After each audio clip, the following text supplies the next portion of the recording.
I want to talk about a point that's crucial to your personal development, and it relates closely to homeostasis. It's basically this idea that when you're in a rut or in a negative period, or when you failed, that exact moment itself is where you need to work the hardest, because that will give you the most results.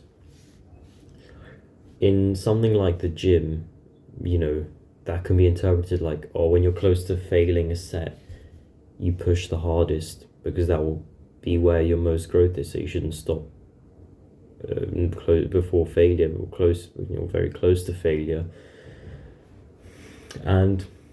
But people know it in that context, but it's also present in other areas. So, for example, with let's say mind control, there'll be days where I or you will feel really down. There's days where I feel really down. Today was a day where I felt really down. But something I never was able to do in the past is realize that type of day is where I need to work the hardest. In the past, I would have just lied down, used my phone, not done anything useful, just been in a rut basically. But actually, what I've been able to learn is to not listen. So the reason you do that is because it's not just so much that you feel bad. You also have thoughts of, oh, I'm a failure, oh, this isn't possible, it's not going to work. There's no point of trying to meditate or mind control. It's pointless. It never works.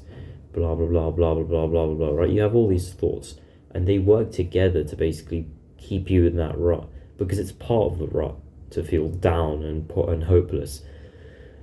And what you need to realize is when you're having those thoughts is when you need to work the hardest, when you need to be controlling your mind.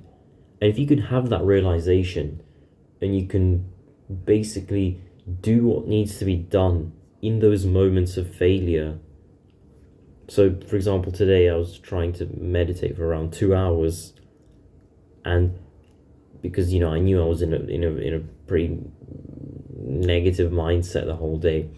If you can do the hard work in those situations, your gains will be hugely increased.